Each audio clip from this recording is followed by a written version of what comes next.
Alegato de admisibilidad, causa rol 3336, requerimiento de inaplicabilidad interpuesto por Cristian Alfonso Colillanca Poveda y Héctor Antonio Toledo Barría respecto de los artículos 13 de la Ley de Control de Armas en relación con el artículo primero de la Ley 18.216. Tiene la palabra el señor relator José Francisco Leighton. Muchas gracias, señor presidente. Se ha dispuesto llamar a las partes a alegar en torno a la admisibilidad del requerimiento deducido con fecha 25 de enero recién pasado por don Cristian Colillanca y don Héctor Toledo Barría, quienes impugnan precisamente los preceptos contenidos en el artículo 13 de la Ley de Control de Armas en relación con el artículo primero de la Ley 18.216, para que ello surta efectos en una gestión pendiente que actualmente se ventila ante el Tribunal de Juicio Oral en lo Penal de Puerto Montt, judicatura que, con fecha 1 de febrero recién pasado, los condenó como autores, entre otros delitos, por el tipo penal contenido en el artículo 14 de la Ley de Control de Armas,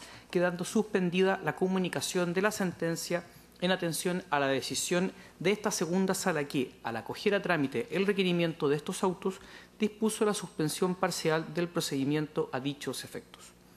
Fundamentando constitucionalmente la acción deducida, los requirentes señalan que la aplicación de los preceptos en la causa penal ya anunciada implicaría vulnerar la garantía constitucional de que trata el artículo 19, numeral segundo de la Carta Fundamental, esto es, la igualdad ante la ley. Más, otorgados los traslados de estilo, se ha trabado cuestión en sede de admisibilidad por este requerimiento en razón de la presentación que con fecha 6 de febrero de 2017 hiciera el Ministerio Público en la persona del señor Fiscal Nacional. En efecto, en sus observaciones, el persecutor penal público solicita se declare la inadmisibilidad de esta acción en razón de señalar que, en primer término, fue formulada acusación en contra de los actores por el ilícito contenido en el artículo 14 de la Ley de Control de Armas y no respecto del artículo 13 de este cuerpo legal, por lo que se presentaría de esta forma la hipótesis de que trata el artículo 84, numeral quinto de la Ley Orgánica de esta magistratura. En tanto, el precepto reprochado a este respecto no tendrá aplicación alguna en la gestión pendiente que se sustancia ante el Tribunal de Juicio Oral en lo Penal de Puerto Montt. En segundo término, el Ministerio Público sostiene que la acción adolece de fundamento plausible, lo que daría cuenta de que se estaría en presencia de la causal de inadmisibilidad del numeral sexto del enunciado artículo 84. El Ministerio Público hace presente que los actores no han entregado razones o motivos susceptibles de ser juzgados por esta magistratura para analizar la infracción invocada respecto a la garantía de igualdad ante la ley. Por lo anterior, solicita se declare la inadmisibilidad de esta presentación. Concluyo señalando, señor presidente, que por resolución del día 2 de marzo de 2017 se llamó a las partes a alegar solo lo que respecta al artículo primero de la Ley 18.216 y estas se han anotado en forma para alegar en la vista de admisibilidad del día de hoy. Muy bien, entonces, por los requirentes, alega el abogado Javiera Vergara hasta por 10 minutos. Tiene la palabra. Gracias, su señoría. Vengo ante este excelentísimo tribunal a alegar en representación de don Cristian Colillanca Poveda y don Héctor Toledo Barría en favor de la admisibilidad del recurso de inaplicabilidad interpuesto en estos autos de acuerdo al artículo 1 de la Ley 18.216 y sus modificaciones, que establece penas que indica como sustitutivas a las penas privativas o restrictivas de libertad, en relación con la Ley de Control de Armas de número 17.798, cuya aplicación en este caso particular, esta parte considera que podría generarse una vulneración a las garantías constitucionales, en específico la establecida en la Constitución Política de la República en el artículo 19, número 2, de igualdad ante la ley, que establece en su inciso final que ni la ley ni autoridad alguna pueden establecer diferencias arbitrarias. Por su parte, su señoría, la Convención Interamericana sobre Derechos Humanos, en el artículo 24, establece que todas las personas son iguales ante la ley. En consecuencia, tienen derecho sin discriminación a igual protección ante la ley. Este excelentísimo tribunal ha establecido, y cito sentencia del Tribunal Constitucional, rol 755-2007, que la igualdad ante la ley consiste en que las normas jurídicas deben ser iguales para todas las personas que se encuentren en las mismas circunstancias y consecuencialmente diversas para aquellas que se encuentren en situaciones diferentes. No se trata, por consiguiente, de una igualdad absoluta, sino más bien que haya de aplicarse de aplicarse la ley en cada caso conforme a la diferencia constitutiva del mismo. La igualdad ha de suponer, por tanto, la distinción razonable entre quienes no se encuentren en la misma condición y, por tanto, se ha concluido que la razonabilidad es el estándar de acuerdo con el cual debe apreciarse la medida de igualdad o desigualdad. En virtud de lo anteriormente expuesto, esta parte considera que si este excelentísimo tribunal no considera la igualdad como absoluta, sino más bien como una institución que debe apreciarse conforme a las circunstancias de cada caso, y en este caso concreto y en el contexto de que ocurren estos hechos, y según un fundamento de razonabilidad, las personas que hayan sido condenadas por un delito, ya sea de iguales o distinta naturaleza, debieran poder optar a los beneficios de cumplimiento de penas establecidos por la misma ley y así ser tratados con las mismas condiciones.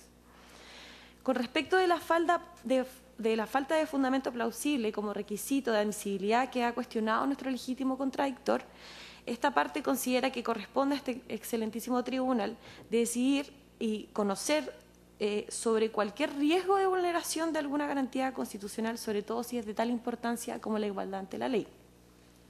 Con respecto al segundo requisito de admisibilidad que cuestiona nuestro legítimo contradictor, cuestionando el precepto legal impugnado, argumentando que la norma no resulta decisiva en el fondo, quiero aclarar que esta parte lo que está solicitando es que con la condena a nuestro representado, más allá de la calificación jurídica de los hechos, es que no se apliquen las restricciones que contempla el artículo 1 de la ley 18.216 para la ley en general 17.798 de control de armas, por considerar esta parte que podría haber un riesgo de vulneración de garantías constitucionales. Por lo tanto, esta parte, su señoría no considera que las normas citadas en este requerimiento no resulten decisivas o concluyentes en la resolución del asunto pendiente. Es por eso, y con esto finalizo, que solicito a su excelentísima señoría que acoja este requerimiento y declare la inaplicabilidad de las normas en discusión en este caso concreto, por cuanto su aplicación podría... o sea, lo que estoy solicitando, perdón, es que admita a tramitación este recurso, por cuanto su aplicación podría infringir la garantía constitucional de igualdad ante la ley. Muy bien, muchas gracias. En segundo lugar, entonces, por el Ministerio Público, alega el abogado Hernán Ferrera. Gracias, señor presidente. ¿Está bien? Sí. Con su autorización, señor presidente, alego para que se declare inadmisible este requerimiento. Nosotros hemos expuesto en la presentación respectiva a la que se aludió en la relación dos motivos por los cuales este requerimiento deberá ser declarado inadmisible en nuestro concepto. En primer lugar, el hecho de que las reglas que se están cuestionando aquí no van a resultar en su aplicación decisivas para la resolución del asunto. Esto tiene que ver con dos cosas. En primer término, y voy a tener que aludir a esto, no obstante que no es propiamente el artículo sobre el cual se pide alegar admisibilidad, pero es pertinente para el efecto del examen que se está haciendo. El primer reclamo que hemos hecho es que se apunta principalmente contra una regla que no está en juego en el proceso. ¿Sí? Se pide que se declare inaplicable el artículo 13 de la ley 17.798 y estas personas están acusadas, ¿no es cierto?, por el artículo 14, ¿no?, que es un tipo legal distinto al que se está señalando, digamos, como regla objetada. Pero en el requerimiento, y esto es motivo por el cual nosotros pedimos que se declare inadmisible por esta particular causal, en el requerimiento se ejerce este reclamo en los siguientes términos. Se dice que se interpone el requerimiento de inaplicabilidad en contra, dice, del artículo 13 de la Ley de Control de Armas en relación con el artículo 1 de la Ley 18.216. Entonces, a consecuencia de que nosotros asumimos que principalmente la regla de la Ley 17.798 no juega ningún rol, nosotros estimamos que, a consecuencia de eso mismo, la forma en que está planteado este requerimiento conduce a que se estime que la aplicación de esta conexión de reglas que se reclama en el requerimiento incurran igualmente en el señalado defecto. ¿Por qué motivo? Porque la forma en que está planteado el requerimiento a este respecto ha sido, tanto en la presentación, en el exordio como en lo petitorio, que se declare inaplicable la regla del artículo 13 en relación con el artículo 1, ¿no es cierto?, inciso segundo de la ley 18.216. Lo que está manifestando el requirente a ese respecto, cuando se habla en relación con, es una conexión. Es lo mismo decir, el artículo 13 en relación con el artículo primero de la ley 18.216, que es decir, el artículo 13 en conexión con el artículo primero. Luego, lo que se está denunciando en el requerimiento es que estas reglas en conexión producen un resultado contrario a la Constitución, que sería infringir la garantía del artículo 19, número 2. Luego, en términos lógicos, si una de esas disposiciones en cuya conexión, ¿no es cierto?, es la que provoca, en este caso, su pretendido efecto contrario a la Constitución, no va a jugar ningún rol en este requerimiento, o en esta causa, o en la gestión pendiente, entonces igualmente, nos parece, arrastra en definitiva a las objeciones que se hacen respecto de la ley 18.216 en el artículo primero. Y esto principalmente, por lo que se ha dicho, y desde luego porque lo que se está haciendo o pretendiendo llevar a cabo acá es un control concreto, ¿sí? Lo que está manifestando el requerente es que la aplicación de estas dos reglas en conexión producen el efecto contrario a la Constitución, y esa conjunción de reglas en este caso no comparece, en este caso, porque hay una de ellas que no tiene ni forma parte de la cuestión pendiente. Por esa razón, nos parece que respecto de las dos, artículo 84, número 5. Respecto de lo segundo, nosotros también alegamos falta de fundamento plausible. Esto fundamentalmente porque, hemos dicho, no se entregan elementos de juicio susceptibles de ser juzgados en esta sede.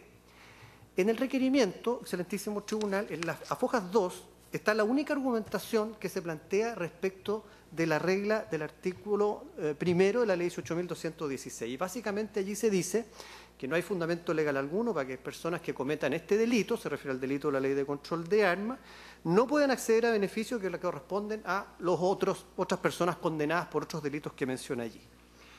La carga argumentativa en este requerimiento la tiene desde luego el requerente, es él el que fija los parámetros bajo los cuales se llevará a cabo el juzgamiento, por eso se le exige como requisito de admisibilidad entregar fundamentos plausibles, y en este caso el examen que hay aquí no somete ni entrega en rigor ninguna cuestión susceptible de ser juzgada. De principio, como se ha dicho ya en esta audiencia, la prohibición que está en el 19, número 2, es la prohibición de discriminaciones arbitrarias. Es decir, no están prohibidas las discriminaciones, sino todas aquellas que son a la vez arbitrarias. Luego, aunque se identifique una diferencia, debe justificarse en el requerimiento que esta discriminación es arbitraria. Y sobre eso, excelentísimo tribunal, no hay ningún elemento aportado en el requerimiento que permita observar la supuesta deficiencia. De manera que nos parece no cumple el requerimiento, más allá con señalar una pretendida contradicción de las reglas, ¿no es cierto?, con el precepto constitucional, no cumple con la exigencia de fundamentación que establece la ley.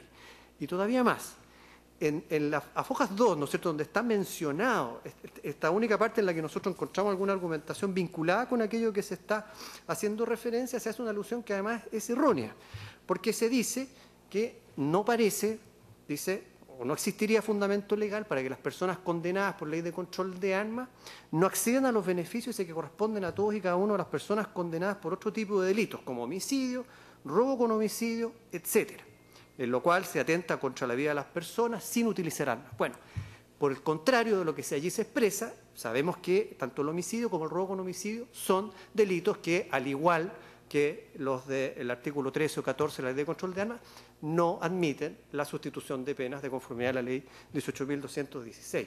De manera que aún aquella parte pequeña, ¿no es cierto?, en que aquí se entrega algún tipo de, por lo menos, referencia o comparación del tipo o de los ilícitos por los cuales se prohíbe la concesión de dichas penas alternativas o sustitutivas, tampoco acierta en rigor con una fundamentación que pueda considerarse en esta etapa como razonable. Motivo por el cual nos parece que el requerimiento también incurre en dicho defecto, razón por la que reiteramos nuestra petición en orden a que sea declarado inadmisible. Muchas gracias. Muy bien, muchas gracias. ¿Alguna pregunta? Ministro Telier.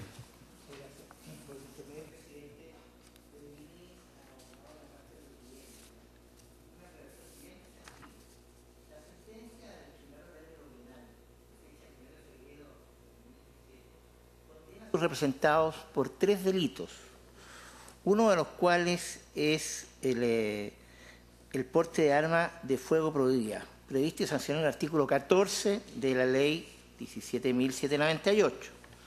El requerimiento presentado ante este tribunal, afojas primero, señala que el requerimiento de inaplicabilidad por inconstitucionalidad en contra del artículo 13 de la Ley de Control de Armas.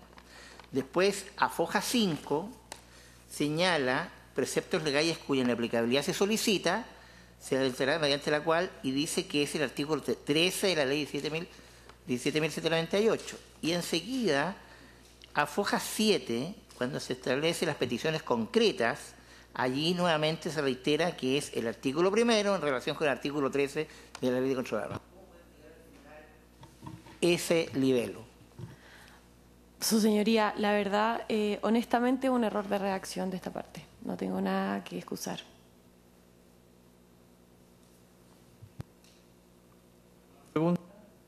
Concluye entonces la vista de la admisibilidad.